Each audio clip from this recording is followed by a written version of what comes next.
Hello students.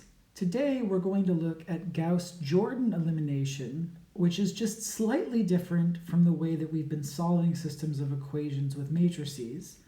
But this is going to make it so that we don't have to do any substitution in the end, at least in the cases where our system of equations only has one solution.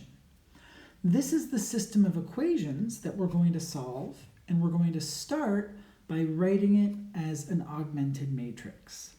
So for the first equation, the coefficients are 4, 8, -4, and 4. For the second, we've got 3, 8, 5, and -11. And then for the third, we've got -2, 1, 12, and -17. Now, we're going to start by getting it into row echelon form. Remember that that means we want these lower left entries to all be zeros, but furthermore, we want these kind of diagonal entries to end up being 1. That's going to be the first half of the problem, and then afterwards, we're going to alter our solution method just slightly. So we want to start by getting these as zeros and these as ones. And the first thing that we can do to make this easier is recognize that the first equation, all of the coefficients are multiples of 4.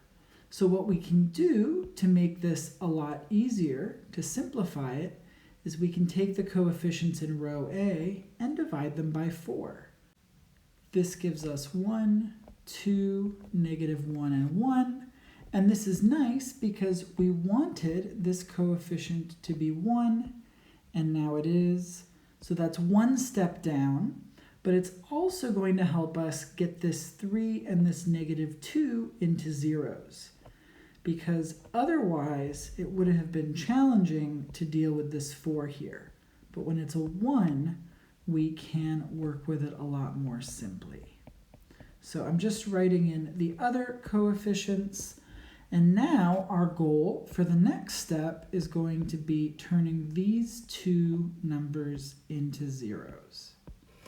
So we're not going to change the first row here. We're going to leave the first row alone. And we need to get zeros for our leading coefficients for rows B and C. The way that we can do this, to get this into a 0, we can take 3 times row A minus row B, and that's going to do it for us. So 3A minus B. If we do that, 3 times 1 is 3, minus 3 is 0. 3 times 2 is 6, minus 8 is -2. 3 times -1 is -3, minus 5 is -8.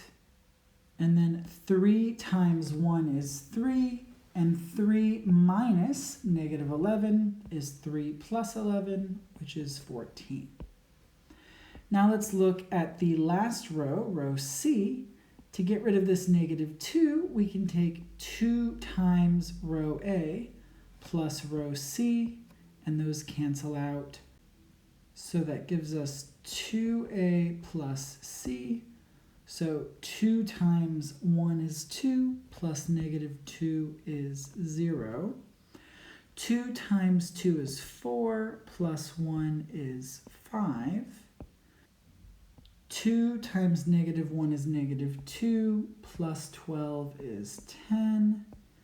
And then 2 times 1 is 2, plus -17 is -15. All right. Then, to make things easier, notice that our second row, row B, these are all divisible by 2. And in fact, if we divide by -2, that is going to end up turning this into a 1, which is what we want. Remember, we wanted these diagonals to be 1. So the next step that we're going to do is we're going to take the second row, row B, and we're going to divide it by -2. So the first row is going to stay absolutely the same. The third row is going to stay absolutely the same. But the second row, we're going to divide each of those by -2. 0 divided by -2 is 0. -2 divided by -2 is 1. -8 divided by -2 is 4. And 14 divided by -2 is -7. Notice that by turning this into a 1, not only does that help us get to where we want to be, where we want these diagonals to be 1s, but it also helps us get rid of this 5 here. When this was a -2, it was a little more challenging because 5 is not a multiple of -2, but 5 is a multiple of 1. So we've positioned ourselves into a good place to turn this 5 into a 0. Now for this step, we are not going to do anything to the first 2 rows. Those are what we want them to be right now. And then for the third row, we want to get rid of this 5. So we're going to take 5 times the second row and then subtract the third row. That gives us 5 times 1 minus 5, which is 0. So we're going to take 5 times row B minus row C. That's going to give us 0 and then 0, as I said. For this third column, we've got 5 times 4 is 20, and 20 minus 10 is 10. And then for the fourth one, 5 times -7 is -35, and -35 minus -15 is the same as -35 plus 15, which is -20. All right. Now the next step to getting this into row echelon form, we want this 10 to be a 1. We can easily get it there by dividing this third row by 10. So we're going to leave the first 2 rows alone, but take row C and divide it by 10. So we keep the first 2 rows as they are.